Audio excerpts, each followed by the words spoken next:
Bam, we're live. Hello, everyone. Hi, the internet. Welcome. Oh, bye, Jim. Hi, Jim. There we go. There's Jim's face. Welcome to another exciting episode of Waterdeep Dragon Hoist. I'm joined by my lovely group of friends and nerds who I love very much. And first things first, John, Puppy Watch. Puppy Watch 2019, how's it going? Oh, me?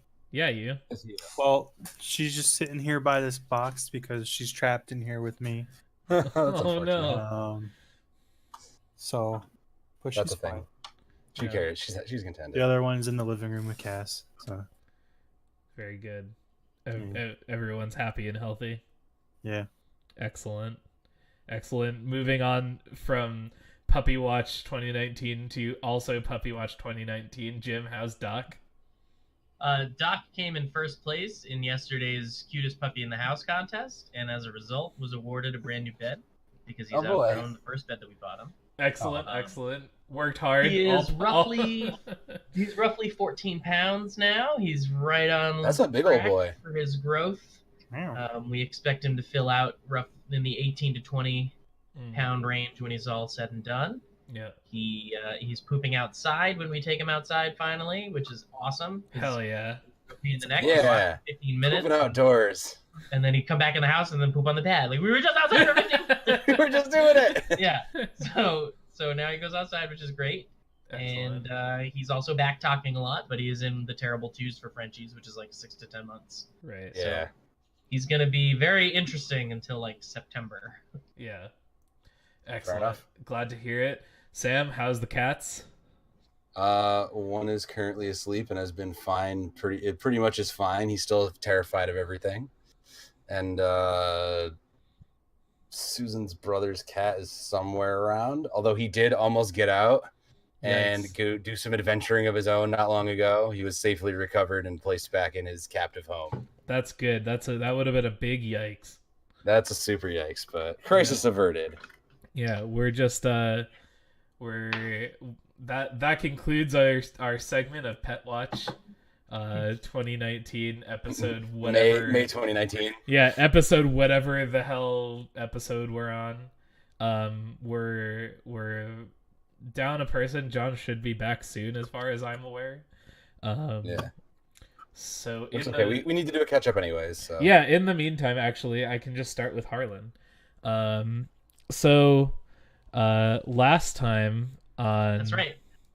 Last time on the marvelous misadventures of whatever y'all's party name is,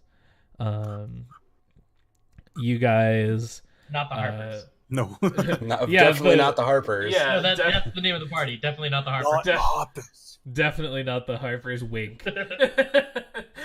It's the party name is definitely not Harper's winky emoji. Yeah, so you guys were at the Growlhund estate. You helped rid them of some Zentarum scum, and you felled them with their own friend's weapon. And that was Yes. that was unfortunate. That was good times. But a nice little bow to wrap up that little mini arc, that narrative arc. I feel like we learned a lot about Leoric as a person. We did. You met Lady Growlhund, who Yes. told you guys to fuck off and Who's left definitely a liar. Quite outright. and left you in the care of Rabaz, her orc bodyguard. You then met the Cromley and Barnabas showed up with the watch, and the watch began to sweep and investigate the home. Cromley was very suspicious of you guys and your presence there, and Barnabas wanting to question you further, but not necessarily have to deal with doing the whole good cop bad cop routine.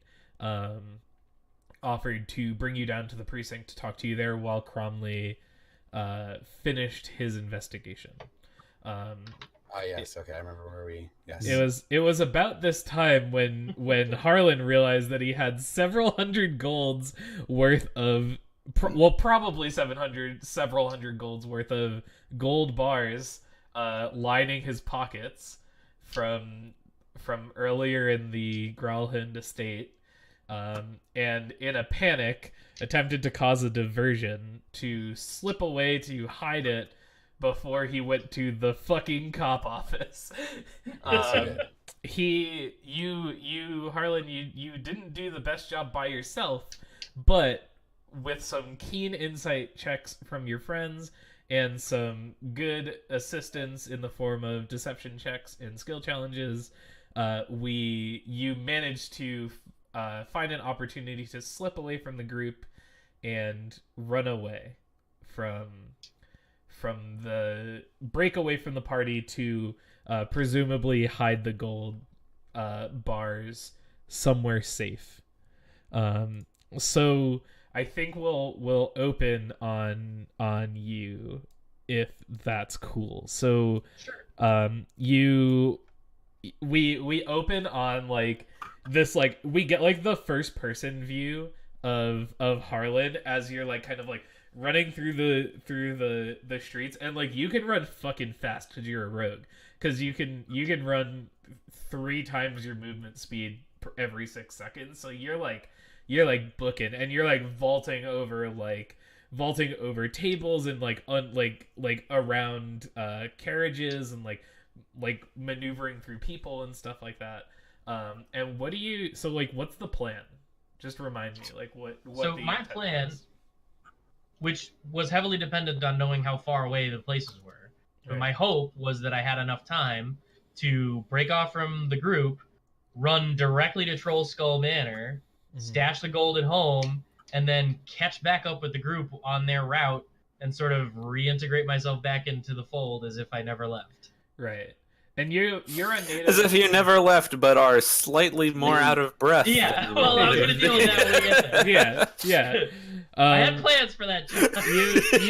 you know, like you're a Waterdeep baby, right? Like you were raised. Yeah, here. I grew up in the city. Yeah, so I think that the reason why this plan has legs is that not just like that you know how to get back to Troll Skull and stuff, but you know a lot of like the back alleys and different shortcuts and stuff. Yeah, I can like jump up on rooftops and like cut corners. So you could even like get to Troll Skull and then cut through a series of back roads and different ways to like kind of like meet up with them like as they were getting to the precinct. So the reason the idea here is not necessarily based on the distance. I'm just gonna have you make rolls, and if you pass the rolls, then like you do it, and if you don't, then you don't. Which is why last time I think we got there was a bit of miscommunication in like the way that we were trying to communicate these things to each other. Well, the only reason I say that is like if Troll Skull Manor was 4 hours away, right, but the precinct was 5 minutes away, then this plan would never have crossed my mind. That's why I was trying to get a sense of how far things were. Yeah. So either way, like the whole point and what I was trying to convey, I just wanted to clear all of this up. Like what I was trying to convey is that like fictionally, the precinct, the police station is exactly as far away as it needs to be, depending on whether or not you pass your rolls. So like whatever plan you came up with, that was gonna be fine. It's just a matter of do you hit the rolls or not. I understand. So let's see. So let's make let's do a little mini skill challenge, you and I. Sure. And we'll get to you guys in a sec. That's fine. And Badger's rifling through his pockets, making sure he has all his receipts to show that, like, any of the spells that I cast, I guarantee you there is a good reason, and I am sure that I have all of the necessary paperwork to prove it. Yeah.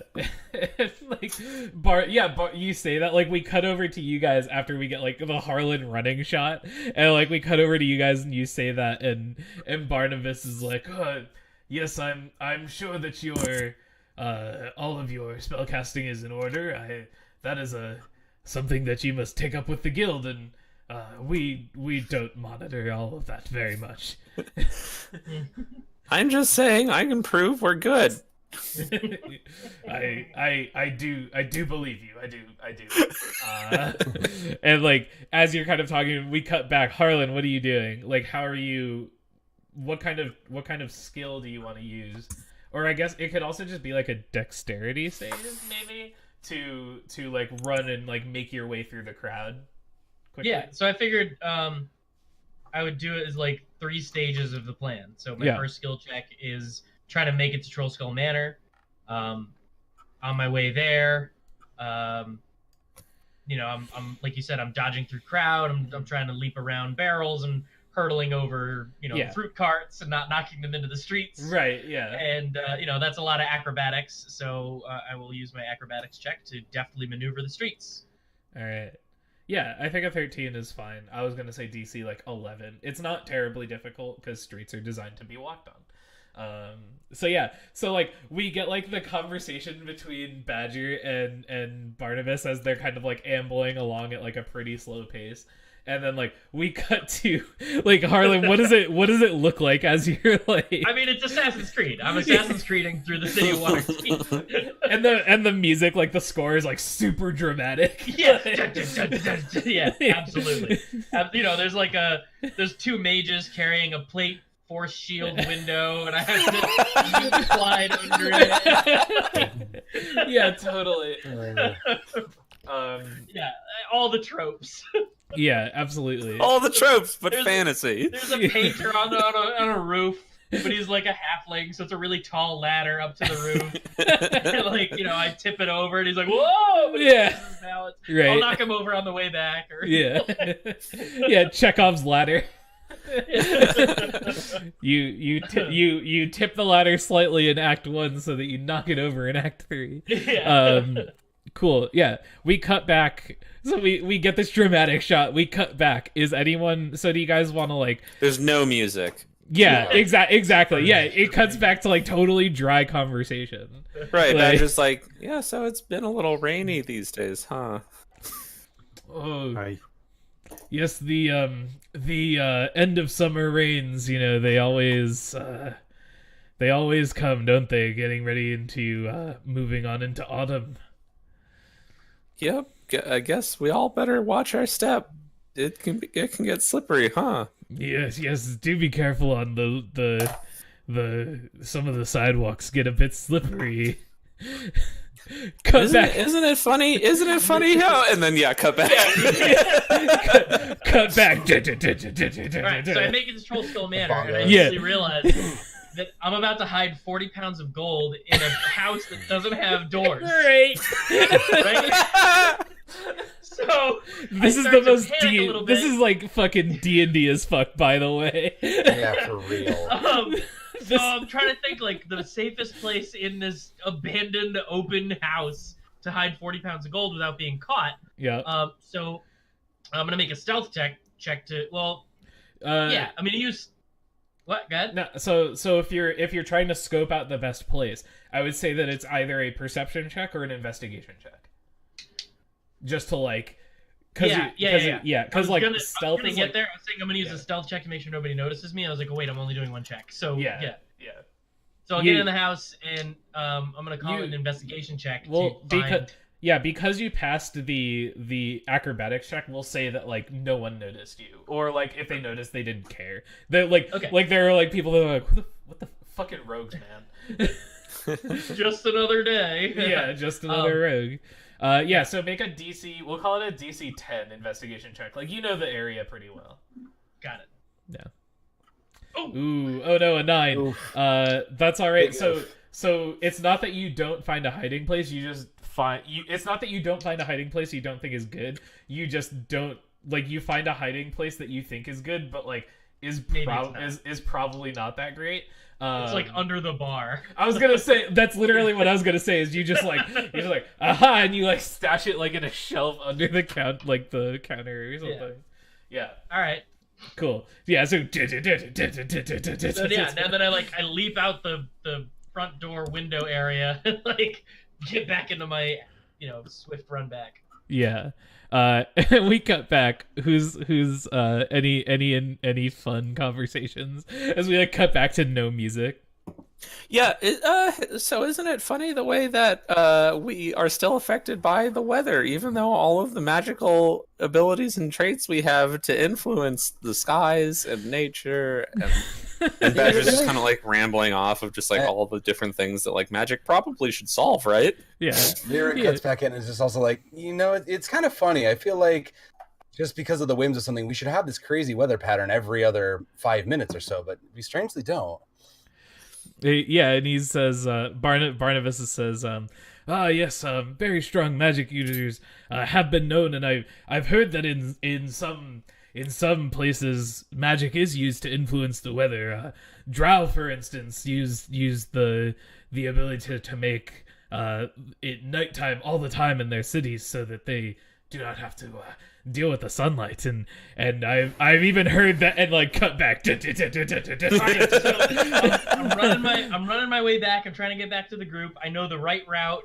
I've navigated it, and I get to this one main street crossing, and there's a damn parade that's preventing me from crossing the street.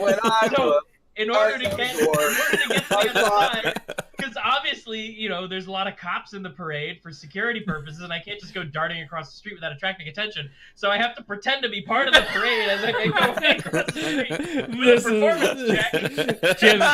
Jim, I literally didn't think that this could get more Dungeons and Dragons, but you've somehow made it more Dungeons and Dragons. Yes! Yeah. I am in this parade. Damn. King of the parade. I give a wave.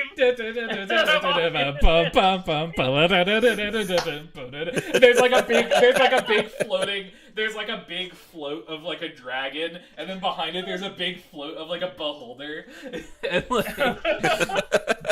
And I walk by the beholder one with my little gazer on a stick, like I'm here.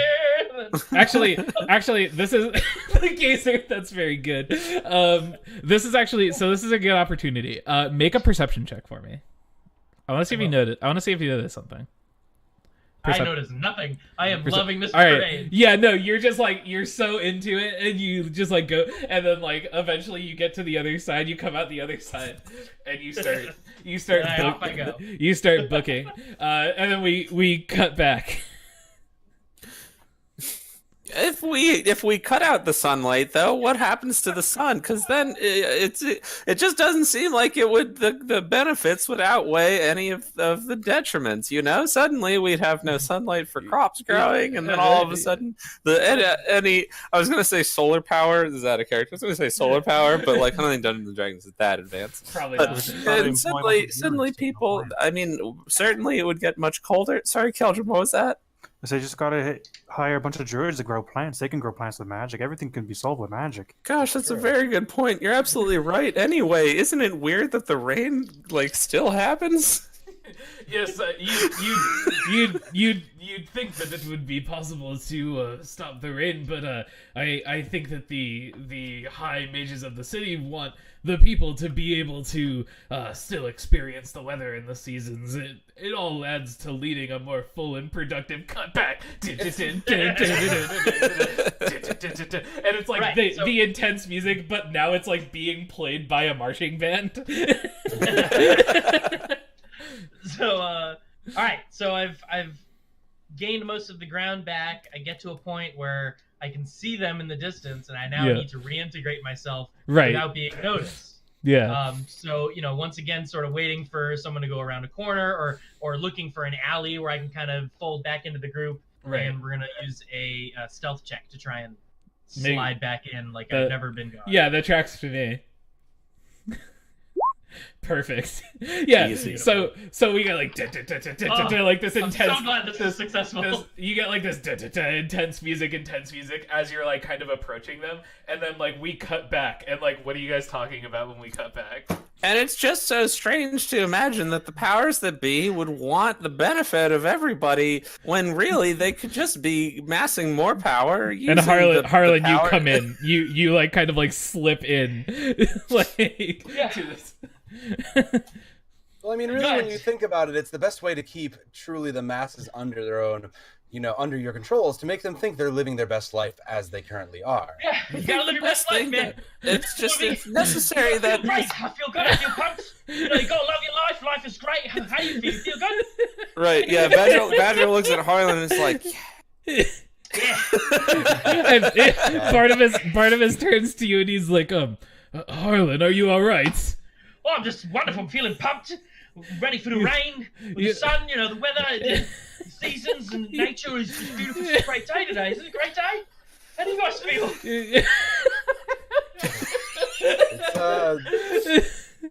I feel like you. Listen, I don't have time to go into the entire spiel, but I was just saying how the rain really doesn't seem to make such sense societally. The scene kind of like fades from there, and we fade back up with you guys in the precinct. I'm gonna do a thing that I always forget to do, and I rarely do. Everybody take inspiration. That was great. That was some shit right there. Yeah, so like the scene kind of like fades with you guys talking, and we fade back in on Kildrum playing dog drums.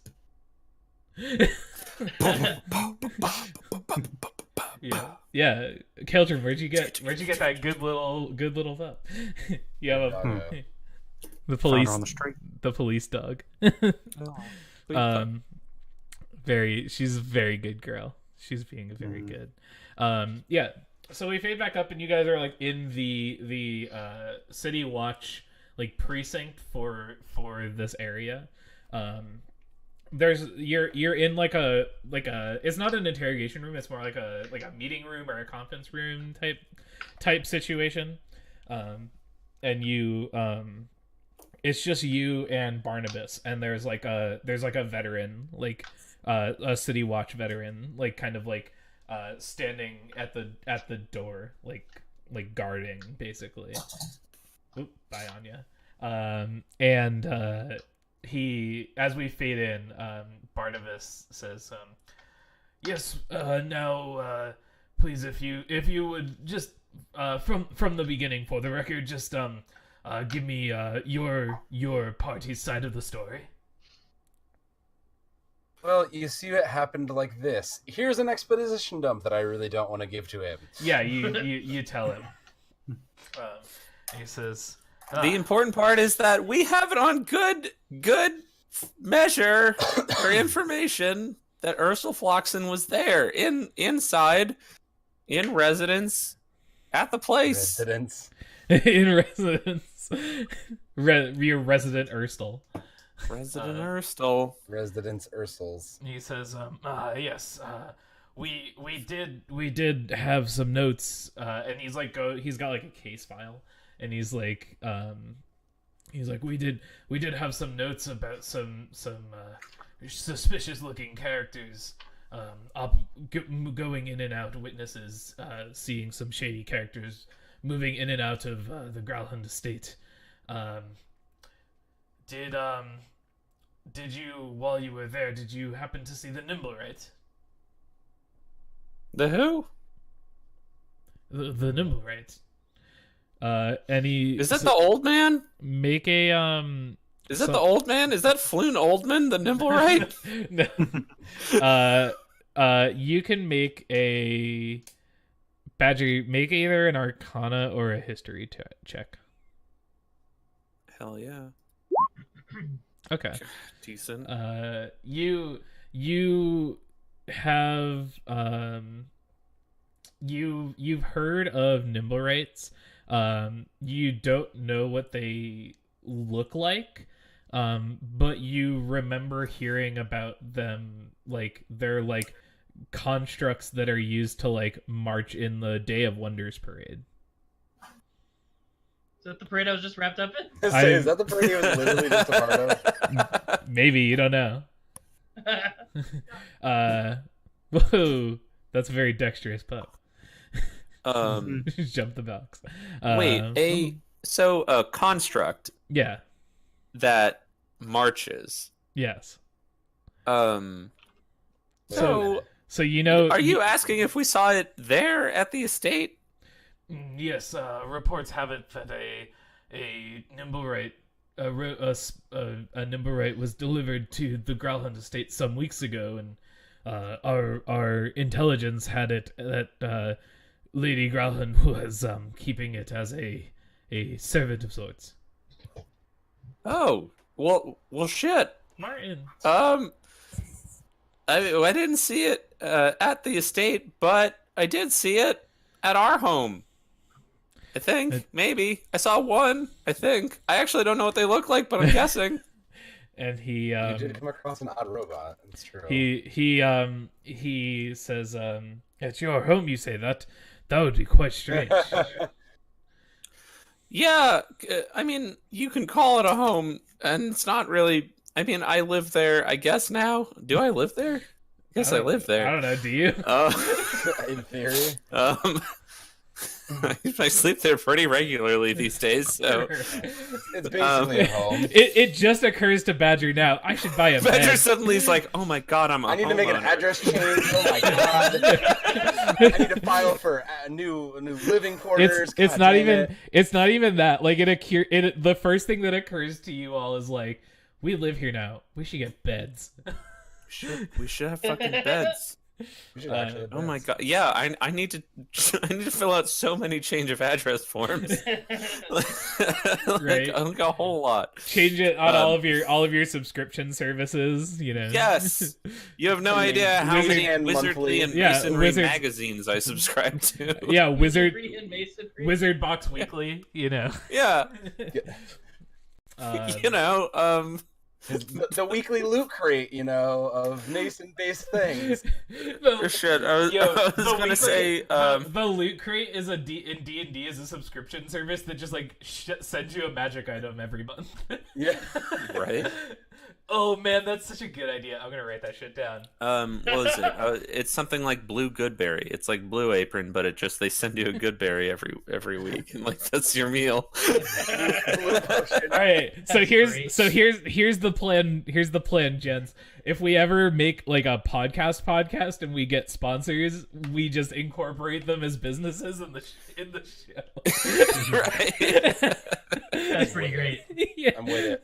Yeah, like Blue Apron is totally just like a conjured meal. It's like a cleric shows up and like casts Hero's Feast for you. Yeah. Well, no. To be true to brand, a cleric would have to show up with all the ingredients for you to cast it yourself. That's true. Right? Yeah, they don't send a cleric. They send a scroll. They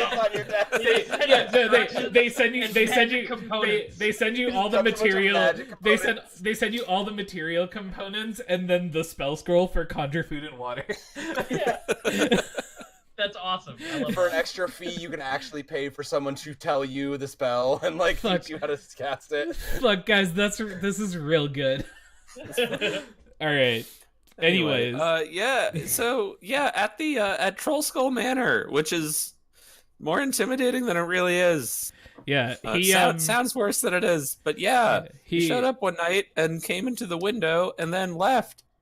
He conjures, and he says, oh well, did it look like this? And he casts minor illusion and creates on the table a little projection of a Nimblewright. It's minor illusion, so it doesn't like move or anything. But so it looks like it does, Badger, look like the mechanical man that was in your window that night, but it's not wearing the same like cloak and like hat and stuff. Remember, it had like a cloak and a hat on. Oh, that's right. Oh, that What thing also. what colors were the cloak and red. hat? Red. It was wearing red clothes, a hat and a cloak. It That's the thing seemed I very thought you- fancy. That's the thing I thought you'd built.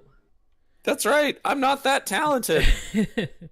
I would be impressed if you were able to create such a marvelous magical mysticism. No, I'm just a demolitions expert. I just blow shit up. Just blow some shit up. Yeah, and so he says, it's possible that the Lady Growlhand's Nimblewright may have been tied to the the disappearances or any strange happenstances. We don't have any leads for tracking it down, but that will certainly have to be a thing that we look into. And it's about this time that the door opens and Saith Cromley walks in his like There he is. Yeah. In Grumble his, like, man. Blue Grumbles. in his like blue kind of like city watch uniform with his like captain badge. And his like bushy kind of like messed up hair and his big police cop mustache. And Barnabas says, Cromley, it's good to see you. How did the rest of the investigation go at the Growlhund estate? Crowley looks at you all and says, I talked to the Growlhund Lord and Lady, and they said that they were besieged by the Xanathar's Guild, and they were set upon in the night and were under attack. They would have all been slaughtered had it not been for the bravery of their personal guard and the large orc that is the bodyguard of the lady. But supposedly the Zentarum were dealt with, and all seem safe. All the Groundhens and their children all seem safe. Lot of death of servants and Zentarum and a couple of guards. Can you or anyone remind me? Did the old man servant say when the Zentarum showed up? Did he say like it was? I don't remember exactly what he said because that was like 2 months ago at this point. Yeah. But I don't think he would have said. Okay. Yeah. If I said anything else, it was a mistake. Fair enough. Yeah. So he said that. He said that. And so yeah. So Cromley like says that, and then he like turns leerily toward you guys and says, "I'm not sure that explains what you lot were doing there, though." And do you guys say anything to him? Well, we've already explained to you why we were there, so I'm not sure exactly what the concern is. Yeah, and Barnabas kind of like chimes in and like defends you. He says, no, Cromley, I've just been talking to them, and we've sorted the whole thing out. I think we are good to everyone's good to go here. I think that we can call this case closed and move on with our lives. And Cromley. Wait, what's gonna happen with Erstal Floxen?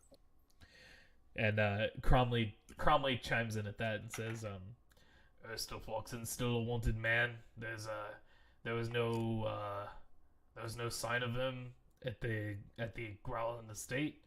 We have a warrant out for his arrest. I assure you, he'll be brought into custody forthwith. So we know that Erstal was there because of the dead Zentarums that we interrogated, right? And they said he's at the Growlhund estate? Yes. That was a thing that you were told. Okay. I know it's a little hard because we were playing very infrequently for a little while, so I'll do my best to remind you to help you guys with details until we get. Yeah, I'm just trying to recall as much as I can. Yeah, totally. I think Badger says this. Yeah. I think that at least somebody in the Growlhund Villa is protecting Erstal Floxen. I think they're complicit. I have to second that motion. I believe the same thing. It's very possible. Aye. The way that we found out was talking to dead folks. I mean, I know that's creepy, but just like we were talking earlier about magic with the weather, it's not, I guess, all that unusual that people would then use it to talk to dead folks. People talk to the dead all the time. That's very common, actually. But we talk to a particular set of dead people who happen to have information in regards to this. Yeah, folks from the Zents. And the Zents who died in the fireball, I think, right? Yes, they're the people injured, and the people who injured or died in that. Yeah. So they fucking know. They were there, man. I'm just so thrown off when Badger swears for some reason. It's not expected. Because he's got this cute little voice, and it's just like very like, whoa, oh, all right. People underestimate me, but I'm 60 fucking years old. I've seen some shit. I've seen some shit, man. I killed a man tonight. I killed a man for the first time. I lived my life protecting people from explosions. That's probably not a thing that you want to say in the middle of the fucking police headquarters. Badger, he's out of it, man. Right. Arrest me! Lock me up! I've been a bad man! I need to repent for what I've done! I'm a criminal! I'm a criminal now! I'm a crook! I'm a dirty scoundrel, and I deserve to be punished to the full extent of the law! John, can we do a mini segment where we just talk to each other in the Badger voice for like? Yeah, please. If we ever do like individual sessions, if we ever have to, like we'll do that. We'll do Badger meets his family. Or Badger meets his brother. Yeah. yeah. He meets his brother Possum. Yeah, and so you tell them that, and like I assumed that you had told them that because like that's the reason why you went to the Growlin estate in the first place, right? Yeah, I couched it as like we have it on good authority. Yeah, but like didn't give that detail. Mm-hmm.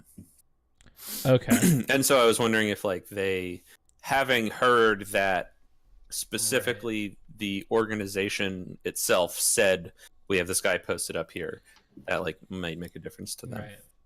I understand. Yeah, so you say that, and Barnabas says, using the speak with dead to confirm your suspicions about the Growlhunds was something that you seem to have conveniently left out of your initial stories. Well, we didn't want to say that when we was in front of all of them.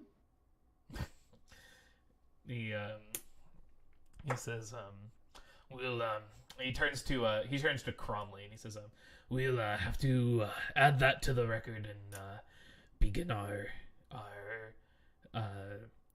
reviewing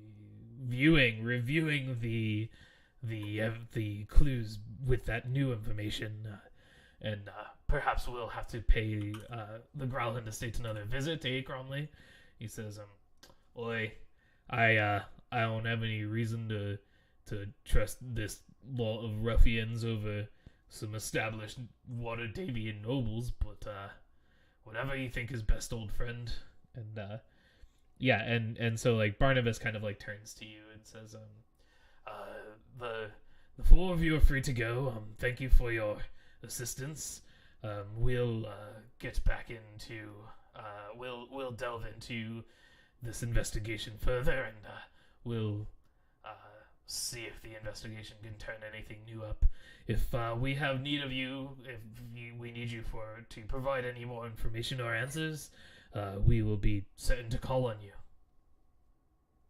Thank you, officers. You are truly doing the work of the people. We look forward to hearing from you soon, and we look forward to going home to our lovely new home and sleeping on the floors. Yeah, by the way, do you have any furniture sales recommendations? I don't know where we would get a bed in that neighborhood. Ain't that there? Yeah, Cromley says, ain't there that woodworking shop down the road from you? Oh Very shit, possible. to make beds. Maybe he can make you some beds. Thank you for that wonderful recommendation. We will make sure that we give them our greatest review when we visit them. Yeah, make sure you leave them a good review on Fantasy Yelp. Will do. It's called Whelp. It's so Welp. It's called Yell All.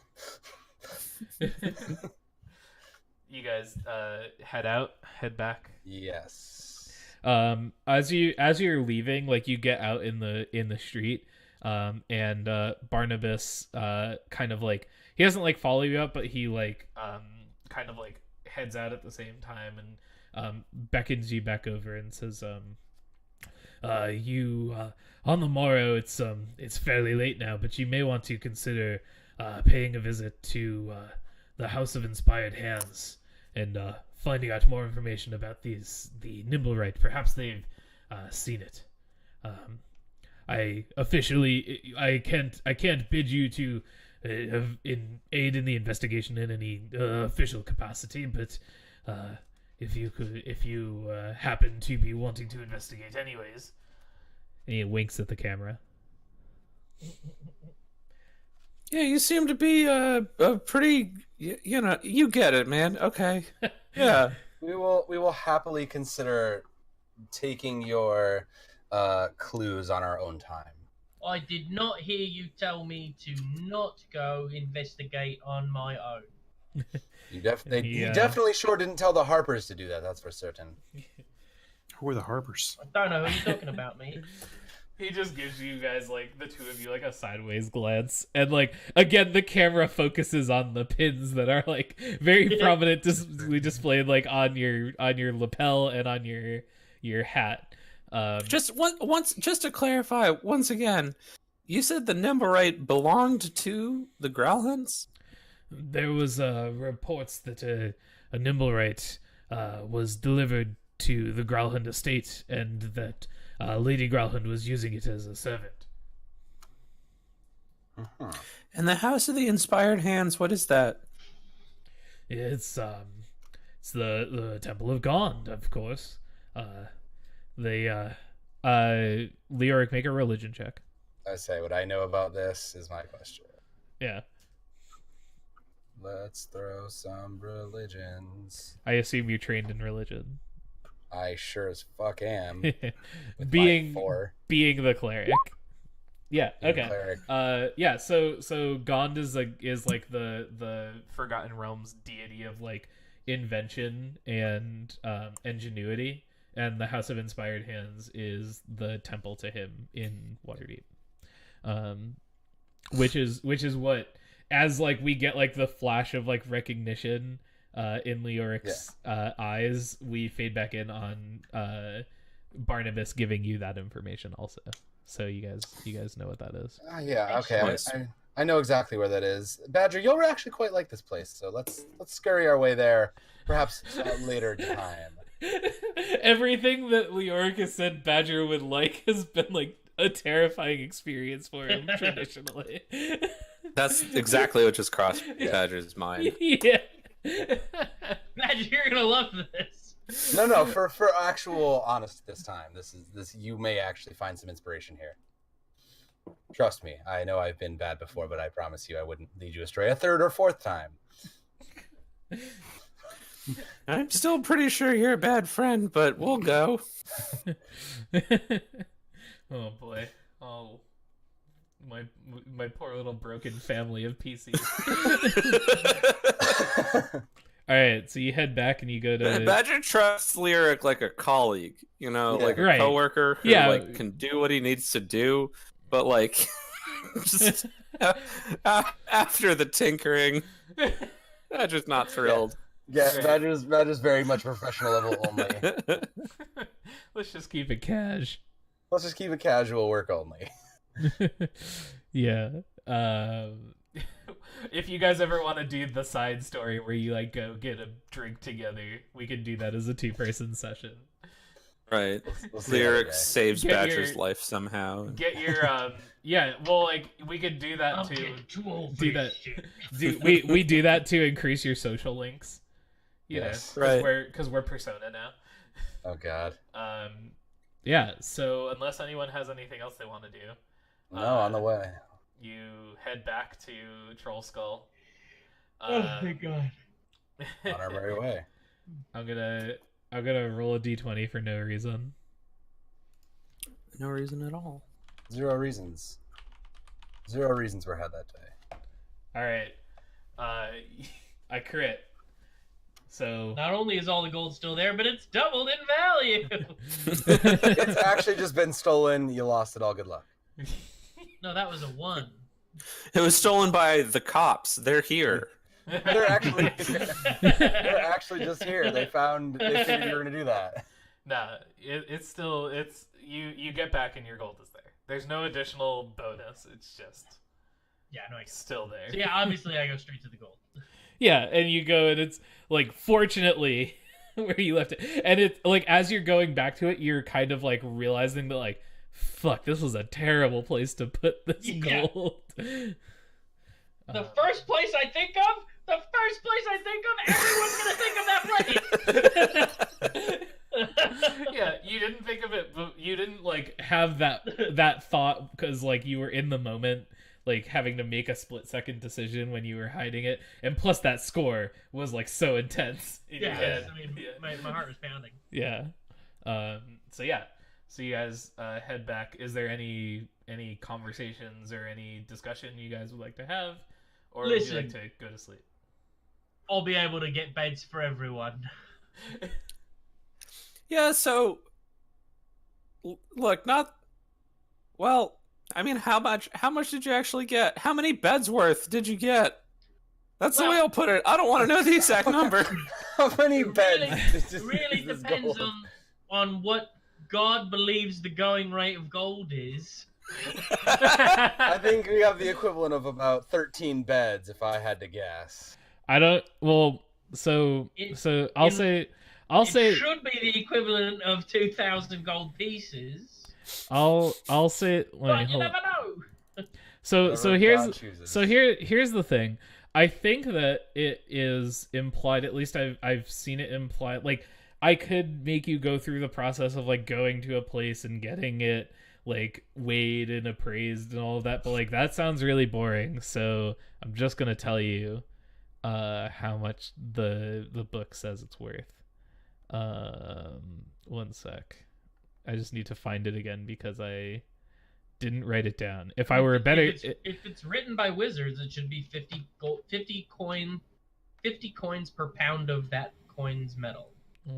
It's written by wizards, but we're just gonna It'd be check. surprising if that's not If what it's they in the say. book. We're just gonna check to make sure because we've been like in other Pretty fast and loose. in other games and other instances, like I play pretty fast and loose with these rules, but like one of the things that we agreed when we started doing this was we'll do it mostly by the books as much as we can.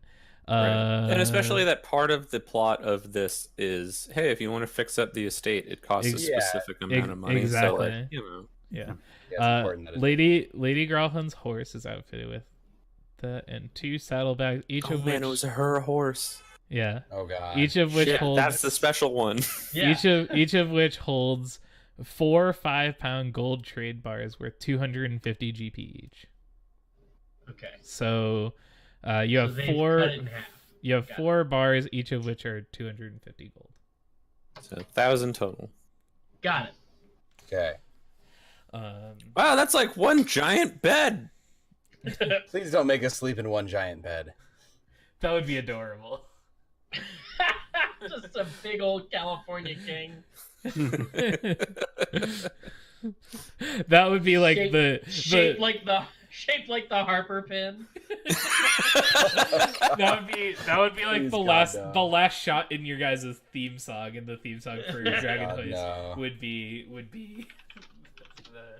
I don't know how much the average cost of a bed is, but like you can also like say that you invest it in the like putting the inn back or putting the tavern back together, and we can reflect that in you buying furniture with the 1,000. Oh yeah. Seems good. Yeah, I mean that's my intention is to put this gold into reinvigorating the tavern. And, Right, into Yeah. legitimate business, which makes it easier to launder. Exactly. Exactly. Right. Makes it easier to get the laundering out. Yeah. So cool. Anything else before y'all go to sleep for the night? I think that's pretty much it. All right. Badger looks longingly out the window for his mechanical man friend. He puts a fire starter on the sill and then goes to sleep. Oh, no, cookies that's out so- for Santa. That's so sad. Somewhere out there. Fifle Goes West starts playing. Hell yeah. Fucking only the deepest cuts here at twitch.tv/the frog Oh my is good. Yeah. Yeah, remember that movie? That was a hell of a movie. That was a hell of a movie. Fightful! I want to watch that again. It's been probably like 20 years. Listen, John Cleese makes the best villain cat in history. You're not wrong. All right. Cool. You guys get a long rest. You get back any spells or hit point damage. You get all of your once a day tricks and, and abilities back. And you wake up. You wake up the next morning. Grab a brush, put on a little makeup. Sorry. Huh? So grab a brush, put on a little makeup. It was in my head, but you said it. Yeah. You wake Couldn't up, resist. grab brush, put on makeup, hide the scars, and fade away the shakeup. Exactly. And then you look over, and for some reason, there's a set of keys on the table. Weird. Why did you leave? Do they belong to a door? Why did you leave them there? Anyways. Oh, we're still in the song. I'm yeah. legitimately reacting to having Why No. Why did you leave the keys up on the table? Look, Yeah. we got a friend! We got a friend. We got a friend! Uh-oh. We Friend of the stream. We enter Dungeons and Dragons for friend of the stream, Doc the puppy. Hi, Christina. Hey, get that copper fuzz out of your face. I like that you hold him like a potato and he's got little chicken wings. Those are I put Marty on camera. that's I got that's both my animals the on screen. that's the danger stance. Belly's full. But Did you eat your dinner? Oh my goodness. Come on. Did you eat all your dinner? I gave him that special bone from the bark box. Oh yeah? He loved it. Oh, Oh, that's good. special bone. Bark box. Yeah, it's a monthly subscription. subscription services. We were just talking about monthly subscription boxes. We have Right, in the D&D, the bark box is like, it's a bunch of ents, and they put a bunch of Oh yeah, you have a their pen, you branches have a pen and stuff in a subscription box. You have a makeup subscription box. Yeah. We have a puppy I subscription have box. dictionary. We get a puppy makeup- every month. A makeup subscription box would just be every month they send you a charge of a disguise kit. You're a good boy, Doc. You hanging out with mommy? Good pup. I see this cat and I want to torment this cat. Why won't you He let, does want to torment that cat, why you're won't right. you let me torment this cat? There you go. I've seen him torment that cat firsthand. Oh, one under the bed. Come on, buddy. All right. Anyway. Sorry about that. It's all good. I mean, we always need to have an animal related interlude every once in a while. So we oh no. We wake up the next morning. What is your guys' intention? Do you guys know, or do you want to have that conversation in character? Do you plan to Yes. go back? Do you plan to go to the House of Inspired Hands? Do you want to try to do something else? Well, so what are all our leads at the moment? here's the yeah. thing. Here's the main Yeah, overarching if you- thing in yeah, if Badger's you guys- mind is if you guys we wanna have to talk get the about it- stone. Yeah, you guys want to talk about it, and I'll interject with any information that we don't Sure. remember. Sure. Yeah. If you guys need. So 'Cause it's yeah, been a so long there's the time. Stone of Golorr, which is a special rock that Rainier's dad liked a lot. That's what I wrote down. Yes. And his dad was named Dagult Neverember. While you guys are doing that real quick, I'm gonna go grab my water bottle because I left it downstairs like a nerd. So I'll be right back. Yeah. That's okay. Nerd. So Nerds. Dagult Neverember Very gave this thirsty. cool rock to his spy, who's a gnome, and that gnome got blasted by the fireball. Right. We And don't know then- who cast the fireball. But we're pretty sure that it was Pretty sure it's Urstel Fluxen. right. Yeah. And we're also pretty sure that that same Fluxen fellow was in that manor that we saved the day, only to be questioned of our morality. And we're also pretty sure that he took the stone. No, wait, do we have the stone? Shit. I Did believe, he take the stone from the dead body and then run away? yeah, I believe someone was bringing a stone to us. Urstel killed him with a fireball, stole the stone, and ran away. Yes. I think that's right. That's what I believe occurred. Um, And then Seems you right. had a lighter, and it was stolen by a thing that we now know is owned by the lady of the manor. that's right.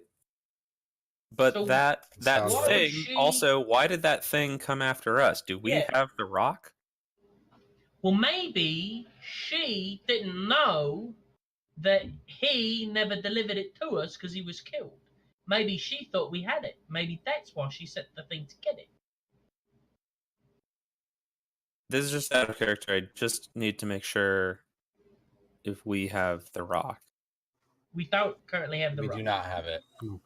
We do not Certain have. about that. We We know do that not have it Dwayne was, Johnson. it was coming to us, but it was interrupted by whatever killed the gnome with the fireball.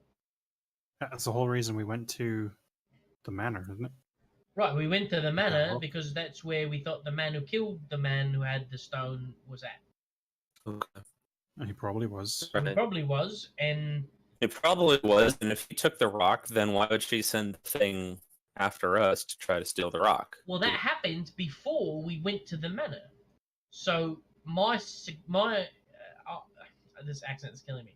I believe, I believe that she sent the thing to us to get the stone before realizing that we didn't have the stone because the man who was giving us the stone had been killed. Seems Didn't good. Right, but the Didn't, man giving us the stone was killed, and we think the stone was taken by Ursula Floxen, Yeah, but I who don't lives know that at the she- Growlhund estate. I don't know. I don't know that he Yes. lives there. I think they were just saying that he was there. Oh. Yeah, I believe your visitor came before all hell broke loose. Too, so What? No, Right. he came after the fireball, didn't he? no. No. What? Really? Yes. I guess so. Really. Oh, shit. Yeah, so he could have been a scout trying to see what we had. I thought it was all the shit went down. We went think- around town, investigated, and then we said, let's go to sleep and we'll go check out more in the morning. I And think- that's when Meccano No, Man I showed think up. there were two separate plots to steal the No. stone from us. One was successful, and the other was a robot. No, because once the fireball went off, we started investigating. And Yeah, if we we didn't didn't start follow those looking. trails when we followed, and we would never have found the trails to begin with. So it was the same day. It was the day before. Yeah, the fireball happened in the morning after the night where your stuff was stolen. I see. Yeah, So, that was so yeah. it was so long ago. It No, was only a I day don't. ago, I so feel who like it was knows? after because I had the necklace. I had the fireball pendant I don't When- know that you did. when the mechanical man showed up. All right, I'm back. I don't believe so. Steve, please clarify Oh, something for that's us. right. You had the fireball pendant. Did So Mechanical maybe- Man happen before or after the fireball? But When Maybe- we first saw it? So maybe the mechanical man wasn't sent to intercept the stone that they when- thought was coming to us. you mean when Maybe it showed, mechanical when man it, was sent to get the fireball when- pendant back. when it showed up at your window? Yeah. It was after. Hmm. So maybe because you're saying it doesn't make sense why they would send him to get the stone if they already had the stone. Maybe they were sending him to get the fireball pendant back. That's a good point. Yeah. So what did And I then he miss? took- Where were we at? And then he Sorry. took your lighter, which he thought maybe was fire. Ah! Oh shit! And then returned it when he realized it was the wrong thing. That makes a lot of sense. That makes a whole lot of sense. Oh, Did we just fuck. solve the case? We cracked this case wide open, We boys. solved the puzzle. Wait, so I missed how we got here. What happened? Sorry. We My were trying dog- to remember my- the timeline of events. Yeah. Whether the fireball happened and then the mechanical man showed up, or the mechanical man happened and then the fireball happened.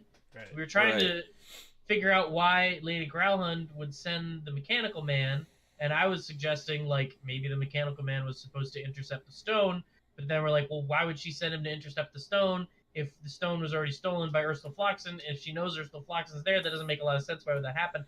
And then we got confused about the timeline, and then once you said and reminded us that the mechanical man happened after the fireball, Mhm. then it was like, oh, well, maybe And, that and was... that I had taken the necklace from the Right. the It was kid, maybe the fireball mechanical man necklace. was sent to take the necklace back, Trying to which get makes sense why the he stole weapon. fire starter. Yeah, Mm. trying to get the The murder murder weapon. Yeah. I see. That makes a Anyway. lot of sense to me. Yeah, holy shit. And Steve will tell us why that's all So- wrong. Yeah, Steve was like, well, actually. I'm- Well, he I- won't say anything. I'm He'll not just saying- we're gonna I- follow a thread. He'll just be like, "No, you dumb idiots! There's nothing here." I am key. I have as much of a poker face as I have, which isn't a lot, but you know. I'm generally pretty smiley when I play this game because I like playing this game with y'all no matter what. So you can't get much out of me. Hell yeah. Brought it back. Well, I feel really good Ursula about that theory. Floxen. I don't know what we do with that information. Yeah, but I was feel gonna good say. that I was it's gonna true. say. So that translates into what? Yeah. Well, so Well, we could we go- have to get the rock. So listen, that temple that they were talking about is in charge of all the robots, right? Is that what they said? It's a temple to the god of invention, and Mechanoman is an invention. Right. So they might have some extra insight to like Well, give us information about like maybe what their weak points are if or how we can assume- lure them. Maybe if we know what kind of snacks he likes, we can get him to show up. If we assume what Again. we just said is true, then that would mean that Lady Growlhund wasn't just harboring Ursula Floxen, but is in fact like working directly with him. Part of the conspiracy. Oh my god. What a twist. This Which- thing goes to the nobility. Which would mean This shit goes all the way to the top. We cut back. We cut to like commercial break, and we come back, and you guys have all across the bar just like Mm. pictures yarn. and like sticky notes and like just yarn. Yeah, we've got out of control fantasy Pepe Sylvia, just like all over the wall. Yeah, I and love you've got like you all have like beards now. And like you all have like beady red eyes that are like bulging. Like, we figured it out. We've got it. it's just cardboard cartons of mushu pork everywhere. Yikes. Okay, so So I think the Growlhunds are complicit. They're trying to steal the stone. Or we think Ursula got. So we think Ursula stole the stone, yes, right? because it wasn't on the body of the dead. Because we picked up a bunch of So, little yeah. gems, and that wasn't it. We got the necklace, and that wasn't it. I think whoever did the fireball took the stone. I believe Ursula did the fireball. I believe Lady Growlhund is in cahoots with Ursula and used her her means, being a high-ranking noble person, to buy a robot to come steal the murder weapon back from us because it wouldn't leave any DNA at the scene. Because it's They a robot. I mean, my CSI. first question is: do they have DNA matching technology, fantasy DNA? CSI Waterdeep. Right? Yeah. Anyway, but that's basically what I believe is the case. And I think this Temple of Inventors will give us more information about the robot, which is the only thing that's the only lead we have. Like, what else are we to do? So We can't go back to Growlin Villa.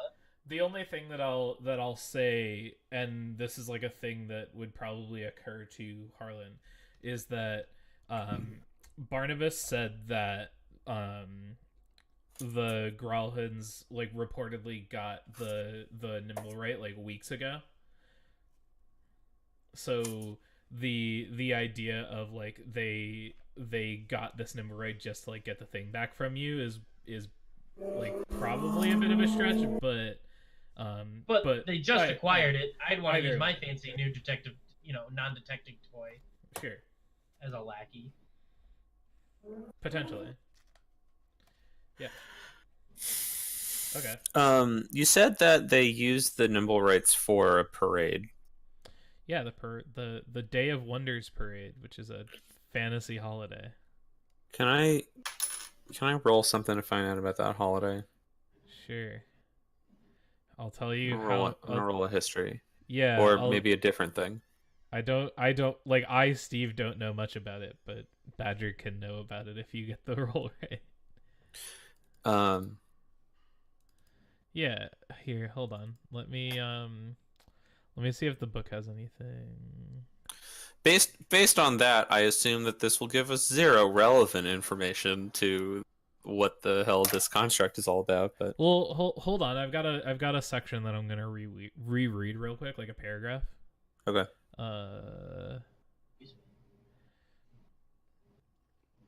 So okay, yeah. So the Day of Wonders parade is a parade that like goes all the way through the city, at the beginning of fall, and it's got like it's got these like automatons that march in it. It's got these like the arrow drawing thing isn't to scale. Whoever's drawing that arrow.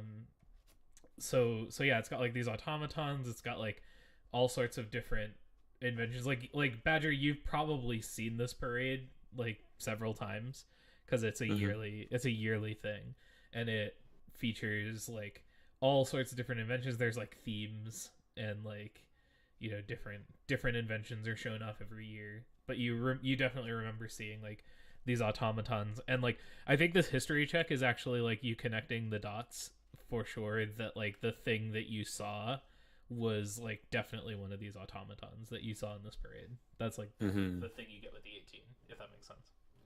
Yeah, totally. So interesting. Use that. So the Day of Wonders parade is coming up. Yes. Right? Like it hasn't happened yet. Correct.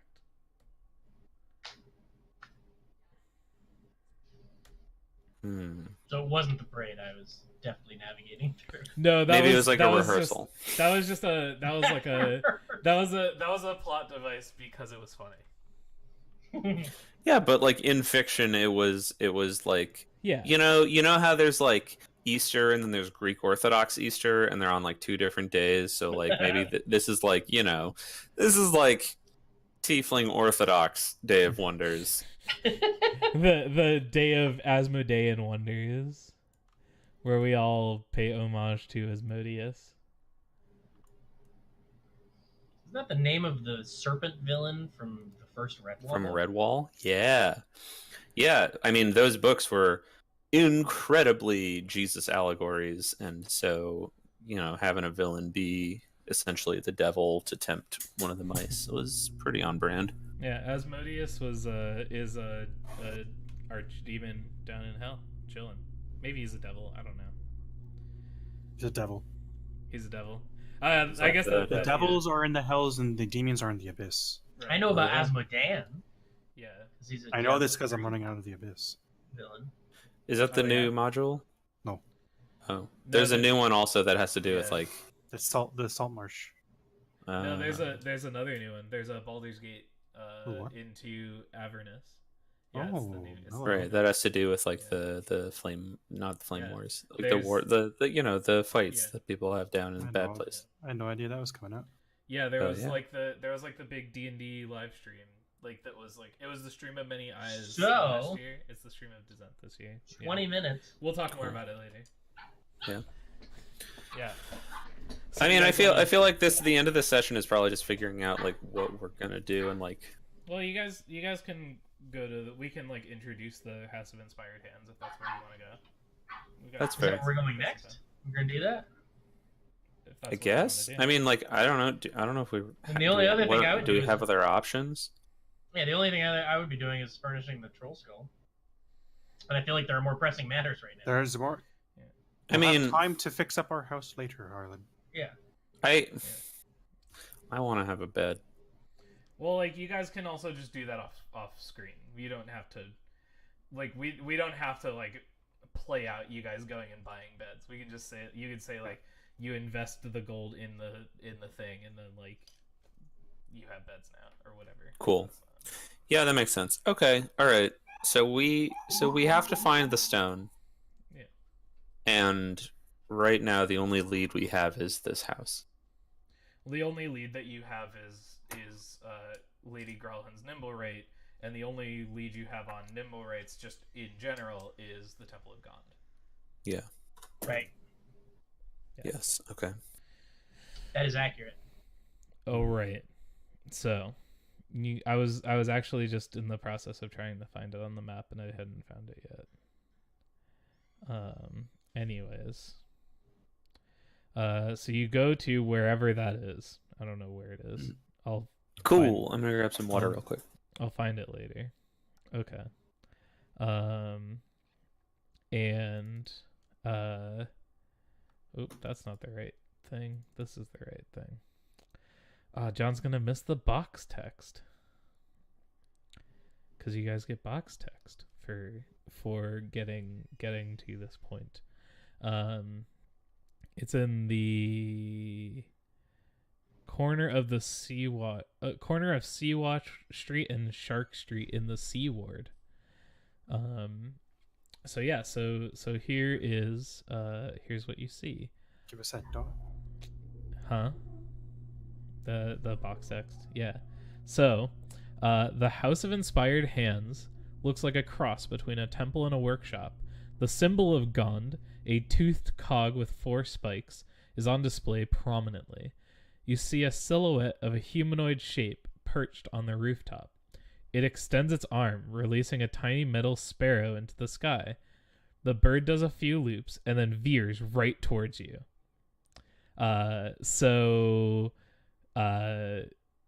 You Is that the same bird that dropped that note at me? You don't know, but there's now a small little tiny bird flying towards you. Wait, hold on. I'm gonna roll a d4. Dodge. I'm Dodge. gonna roll a d4 to see who it's flying at. 1. Harlan, it's coming right at you. What do you do? Catch it in my hat. All right. I'm gonna roll an attack on you. And then you can roll a dex save. Roll 20.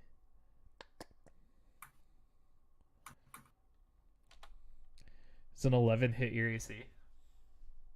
No. All right, so you catch it in your hat. Excellent. It's got yeah, and you like thump, and it just like, you know, you like you're holding it in your hat, and it's like, it's like darting around. Oh yeah, you found it. Is that on the GM layer? Hold on. I just found the streets that you mentioned. There it is.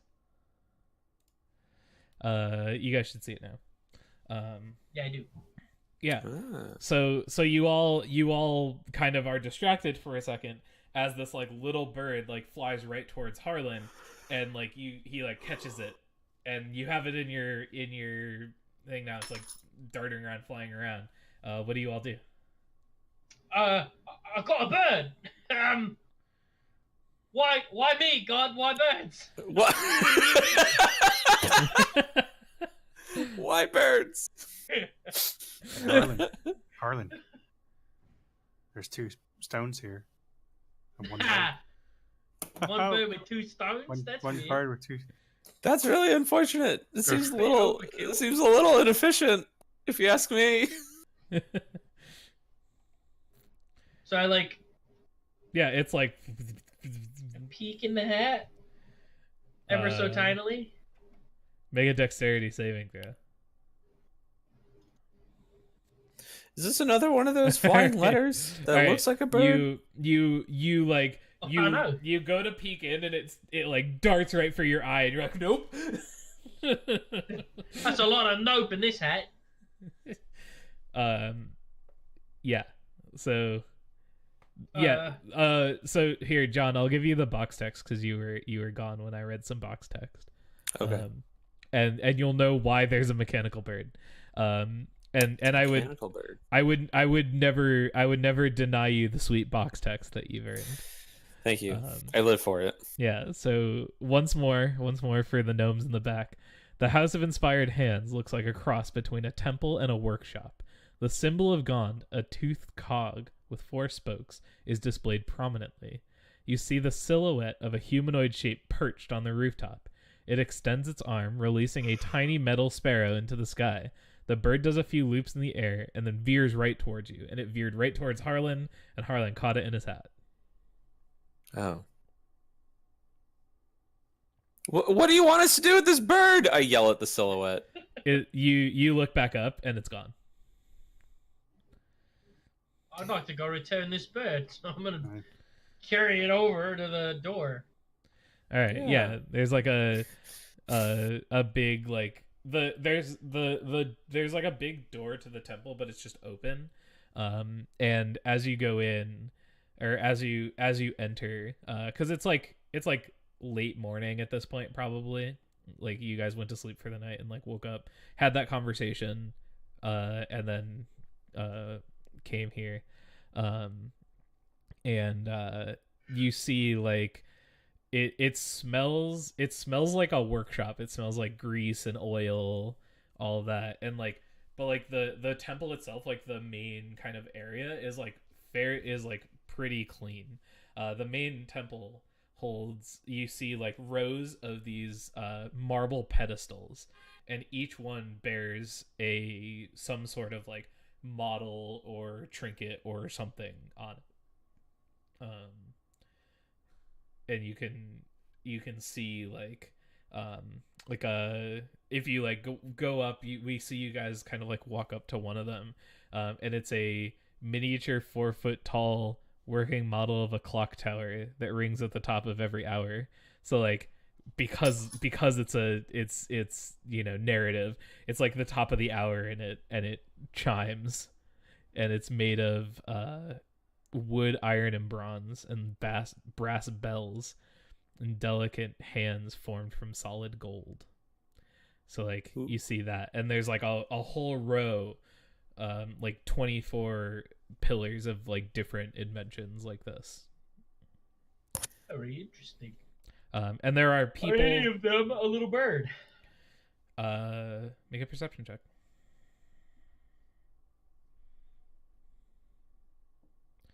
Look at that clock. Can't tell. Yeah, you're transfixed on how nice this clock looks. It's just very, very pretty. Counting up. Solid gold. Yeah, exactly. I was like, Right. he's counting up exactly how much he thinks those hands How- might be worth. How many beds do you? How think many you can buy with beds those worth hands? of gold is that? Yeah. So you see like there are people in the like vestments. Leoric, you would recognize the vestments of like priests of Gond, kind of like coming in and out. Some people are like, some acolytes are like talking to visitors. There are like other acolytes that are like bringing around like different like scraps of metal or like large stacks of papers, like going from room to room, that sort of thing. kind of like on the, so it's this main hall, and then on the sides of it there are rooms and like hallways that kind of like go back into presumably where they like do the inventing. And yeah, do you guys have like a moment? Does anyone like say anything or do anything as you're kind of like in this hall full of like all these cool looking inventions? There's no people. Is there like a counter with a bell, or or like a reception? No, there's no reception desk. It's like a temple. Okay. I'd like to go. Maybe we go and check out the main hall. Just got your bird. You yeah, we brought it back. So yeah, you guys kind of stand in the like main kind of like display area for a moment, like not kind of knowing what to do, and you hear from behind you, you hear a woman's voice say, can I help you? I found your bird. It flew in my face. You turn around and you see a bronze dragonborn, woman in the vestments of an acolyte of Gond. And she says, what can I do for you? Welcome to the Temple of Gond. Hey, hi, hello. Nice Thanks. to meet you. Glad to be here. I found a bird. It's made of metal. It came from your rooftop. Someone threw it at me. Well, it flies, so it's not really they threw it at me. They probably could have thrown it to give it some extra speed. Point of the matter is, it's not mine. I have it. What you want me to do with it? She says, she sighs, and she says, that sounds like Nim. Nim, the secret in Nim. Is that the bird or a person? It's a Nimblewright that was gifted to us, by a Lantanese wizard long ago. He has a bit more, we'll call it, agency than your typical Nimblewrights. He lives in a room in the attic, and he's always tinkering away and inventing all sorts of things and getting up to all sorts of mischief. So he's Edward Scissorhands. Got it. So, I know not of him. Actually... Is he a famous adventurer? Yeah, very famous. He's been a pirate. He's been to Las Vegas. He's yeah. We actually came here about a Nimblewright, one that visited our house. One that visited your house. Yep. Yeah, it showed up in the window, and then it stole my lighter that I made, and then it gave it back. Does that sound like something your Nim would do? She kind of like lets out a chuckle, but it's like a nervous chuckle, and it's like that does sound like him, yes, but I if he is leaving the temple, then that is definitely a thing that may need to be addressed. If you would come with me, we will go return this. And she like kind of like makes a nod towards the mechanical bird in your hands, Harlan. We'll right. go return this, and perhaps we can talk to him and see about whether they or not speak. Not in such a way. Typical Nimberites, no, do not speak, but Nim is like I said, a bit special, and he understands the common tongue, and though he cannot speak himself, we have ways that we can communicate, he and I. Got it. Chalkboard around the neck, on it. And so she says, yes, well, if you'll follow me, and we'll go meet him. And, yeah, sounds great. The four of you follow her. She leads you up a staircase, and we fade on our session. and we will pick it up from there. Oh no, the In mystery. the next episode. In the next episode. Shit. Oh man, what's it gonna be? I thought we were gonna show up and open the door, and it would be like, and you see a Nimblewright dressed in a red hat and a red cloak. Dun, dun, Oh, dun, dun. cut to black. We'll have to find out next time. You know, I got to keep you guys hooked somehow. Shit, it's a real mystery. Right, otherwise, I'd never If this play ain't it. the same, if this ain't the same Robo Dog, then man, I don't. Shit. Too many robots. That's our Bots. That's a rabbit. that's our episode. Thanks everyone for tuning in and or watching on YouTube. If you're watching on YouTube, hello. And Hello, YouTube. yeah, So we'll- Say hi to YouTube. yeah, like and subscribe. Smash that that smash thumbs up button. Huh? Yeah, but we'll be back next week, I think, with some more high octane Dungeons and Dragons action. High octane Dragon. political intrigue. Yeah. The next thing that will be on this channel will be an episode of Discussions in Dragons, my bi-weekly podcast about running the game that I do with my friend Eric. We're going to talk about ending campaigns this week and why that is hard to do and why Game of Thrones did a bad job at it. So that's going to be on Sunday at 9 a.m. Eastern. And if nothing else, any other streams are just going to be randomly me playing Final Fantasy because I am wholeheartedly addicted to Final Fantasy 14. Anyways, we're gonna end it there. We're gonna say goodbye to the internet, and we'll see you all next time. Goodbye, friends. Bye.